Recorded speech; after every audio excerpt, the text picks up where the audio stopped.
The Chinese state media, Global Times, recently just opined that India's decision to buy more Rafale jets is proof of India's anxiety and its failed self-reliance. Now, if you want to cut through the noise and the propaganda, watch this video till the end, because China is resorting to their old playbook, running one of their most blatant disinformation campaigns in modern defense discourse. Beijing's outlet and troll armies have published fake videos, old crash footages, and AI-generated debris claiming that Rafales were downed during the Operation Sindoor in 2025.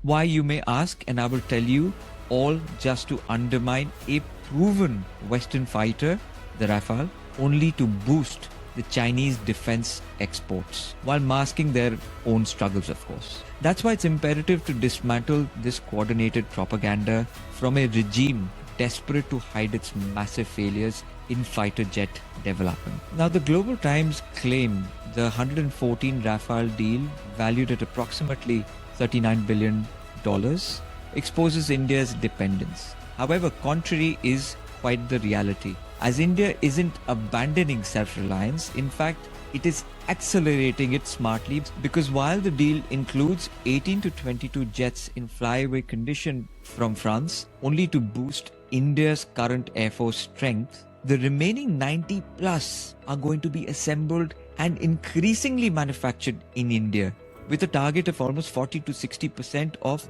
indigenous content over the production run.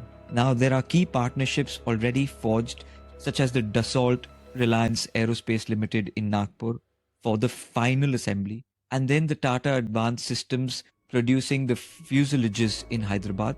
And that makes it the first time the Rafales will be built outside of France. And there are significant technology transfers, including that of the Safran M88 engine components, with an MRO facility already established in Hyderabad, to support not only the demand of Rafale in India, but also its growing global orders, which have now crossed 530 aircrafts, following a strong interest only after India's large commitments and rigorous operational validation. Now, India's rigorous testing in itself of the Rafale in extreme conditions, from the Himalayas in nearly minus 50 degrees to the deserts of Jaisalmer, which is plus 50 degrees Celsius, from the seas of the Bay of Bengal and Indian Oceans to the dense forest of the Northeast, have impressed the world. The result, 8 other countries have actually shown renewed interest. And India's Rafale hedge is pragmatic gap filling, while also building domestic capacity and ramping up the Tejas Mark 1 and Mark 2. In addition, India has already announced that the 5th generation AMCA will be developed and produced by 3 private players: the Tata Advanced Systems, the L&T, and the Bharat Forge Consortium, not the traditional Hindustan Aeronautical Limited. This in itself is a clear signal of pressing ahead with indigenous production, even as shortages are being bridged. Now, let's talk about China's own hypocrisy. The real irony actually lies with China trying to lecture India about self-reliance, while its own program is heavily plagued with chronic issues and dependency on Russian tech.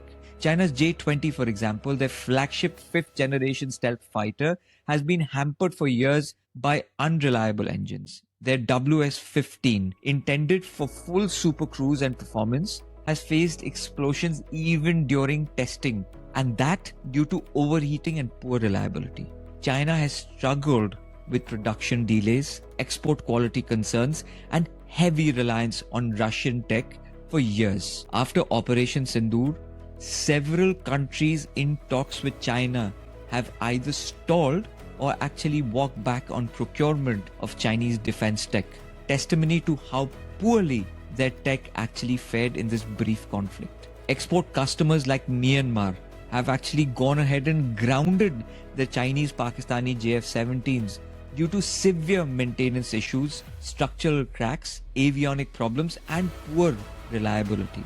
Now, Beijing applies a standard to India it never applies to itself, buying advanced foreign platforms while indigenizing. And equaling that, to weakness. China did exactly this for decades while relying on Russian tech. So it's quite the pot calling the kettle black. China's disinformation reveals weakness, not strength. India is modernizing in a methodical manner, acquiring proven capability today while continue to build true sovereignty for tomorrow, and moving away from the traditional Hindustan Aeronautical Limited to private players for building India's fifth generation aircrafts. That underlines urgency and high productivity. The Rafale isn't a symbol of failure, it's evidence of strategic clarity in a tough neighborhood. Self-reliance isn't just slogans. While Beijing mocks from behind unreliable engines and fake news campaigns, India is flying higher and stronger. If you liked this content, I would urge you to kindly like and share. If you disagreed with me, do drop in your comments outlining why. Thank you.